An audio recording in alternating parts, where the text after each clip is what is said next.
He was dead.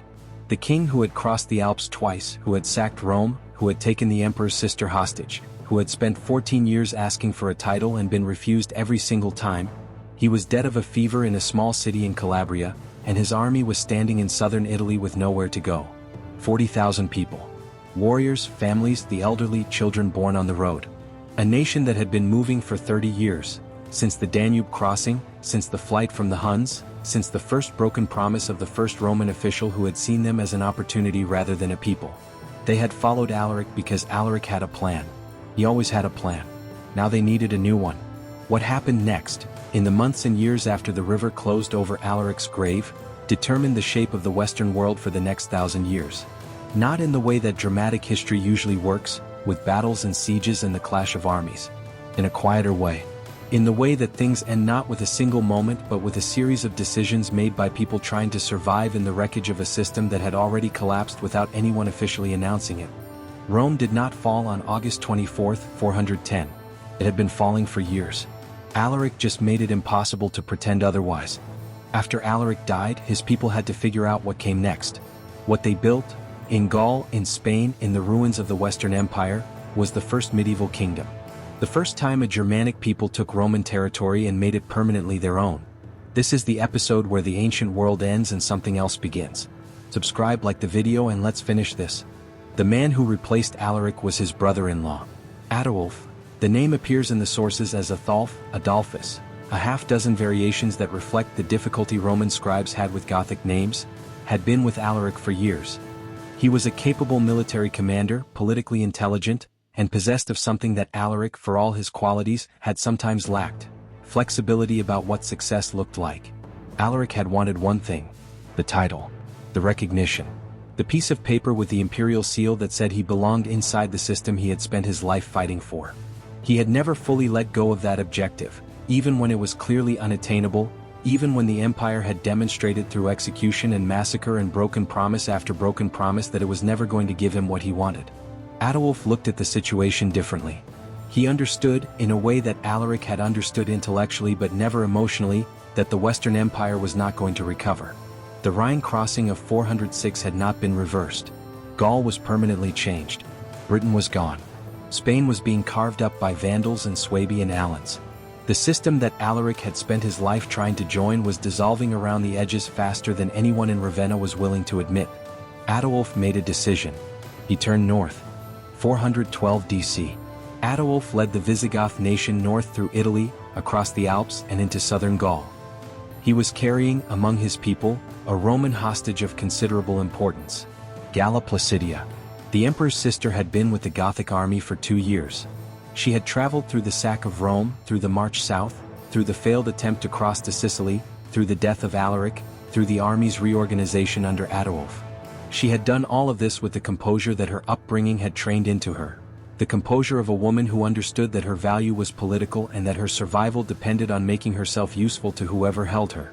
She had also, in those 2 years, become something more than a hostage. In January 414, in the Roman city of Narbonne in southern Gaul, Ataulf married Galla Placidia. The ceremony was extraordinary.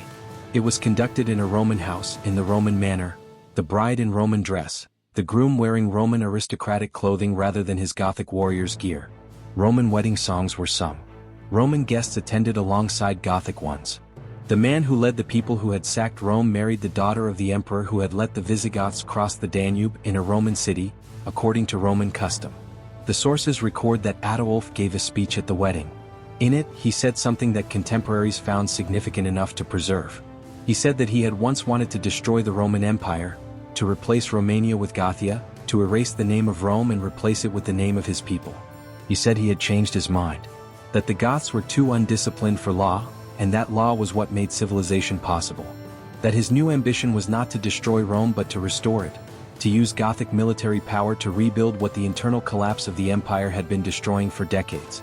He named his first son with Galla Placidia Theodosius, after her father. The child died in infancy in a silver coffin in Barcelona. But the speech survived. The Visigoths did not stay in Gaul permanently.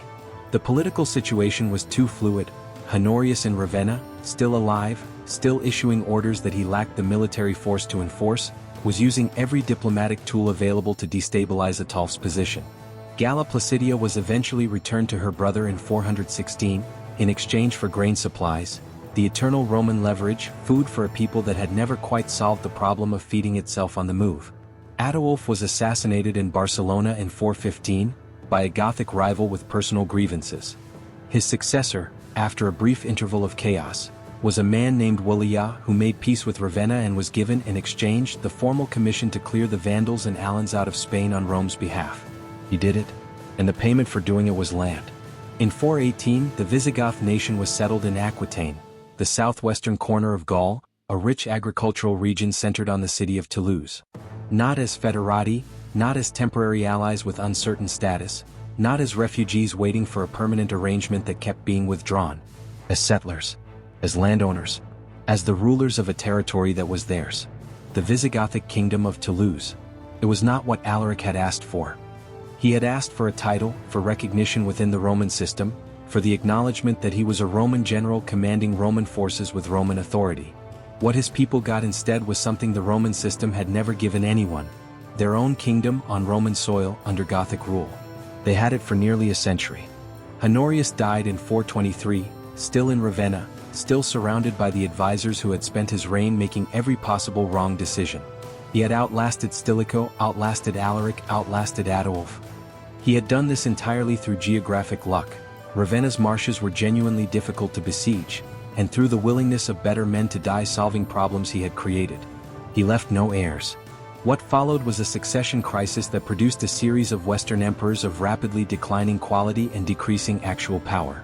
The real authority in the Western Empire had shifted, to the Gothic kingdoms in Gaul and Spain, to the Vandal kingdom in Africa that Gaiseric was building into a Mediterranean naval power, to the Burgundian kingdom in the Rhone Valley, to the various Germanic groups that had crossed the Rhine in 406 and never left. The Western Roman Empire was becoming a collection of Germanic kingdoms that still used Roman administrative vocabulary, still called their rulers by Roman titles, still conducted their legal systems in Latin, but were no longer, in any meaningful sense, Roman. In 455, the Vandals sacked Rome. Properly this time, 2 weeks, systematic, the kind of destruction that made Alaric's 6 days look restrained. They took the roof tiles off the temples. They stripped the metal fittings from the public buildings. They carried Galla Placidia's daughter, the granddaughter of Theodosius, the niece of Honorius, back to Carthage as a hostage. History has a sense of repetition. In 476, a Germanic chieftain named Odoacer deposed the last Western Roman emperor, a teenager named Romulus Augustulus, a name so perfectly symbolic that historians have suspected someone invented it, and sent the imperial regalia to Constantinople with a note explaining that the West no longer needed an emperor because there was no longer a Western Empire to govern. Constantinople accepted the regalia. The Western Roman Empire ended not with a battle but with a bureaucratic letter. What came after was not darkness. The narrative of the fall of Rome as the end of civilization, the lights going out, the barbarians destroying everything, centuries of ignorance until the Renaissance rediscovered what had been lost, is a story that later Europeans told about themselves, not an accurate description of what actually happened. What actually happened was a transformation. The Germanic kingdoms that replaced Roman authority in the West, Visigothic, Vandal, Burgundian, Frankish, Ostrogothic, were not the Huns. They were not destroyers of civilization. They were peoples who had spent generations inside the Roman world, who had learned Latin and Roman law and Roman administrative practice, who wanted to inherit Rome rather than erase it.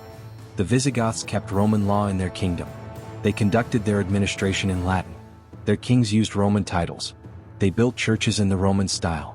When the Frankish king Clovis converted to Catholic Christianity in 496, he did it in a ceremony modeled on Roman imperial ritual. The Roman Church survived. The Roman language survived, mutating over centuries into French and Spanish and Italian and Portuguese and Romanian, but surviving. Roman law survived, embedded in the legal codes of every Germanic kingdom, transmitted through the medieval period into the legal systems of modern Europe.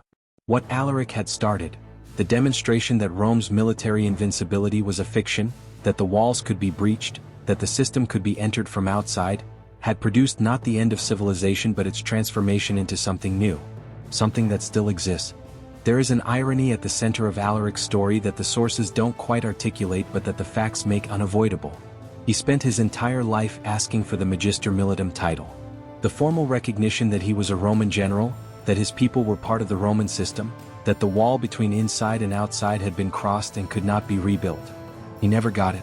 But his brother-in-law's son, the child of Ataulf's second marriage, a Visigoth raised in the Gothic kingdom in Gaul, eventually served the Roman Empire in exactly the capacity Alaric had sought. Gothic commanders held Roman military titles throughout the 5th century. The distinction between Roman general and Gothic king dissolved so gradually that no one could point to the exact moment it happened. The thing Alaric had wanted became so normal that it ceased to be remarkable. He just died 40 years too early to see it.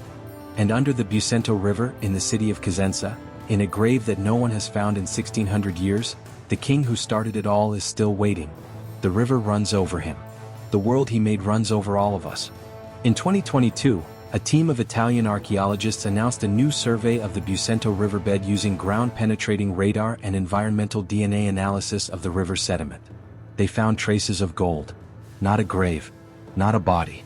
Traces, microscopic particles of gold in the riverbed sediment, concentrated in a specific area upstream of Cosenza, inconsistent with natural geological deposits. It could be contamination. It could be a coincidence. It could be the residue of 16 centuries of erosion from a burial site that has shifted with the river's course. Or it could be him. The king who asked for a title and was refused. Who sacked the eternal city to make a point that Rome refused to hear. Who died without seeing the world he had set in motion. Who was buried so completely that the most sophisticated archaeological technology of the 21st century has found only the faintest possible whisper of where he might be.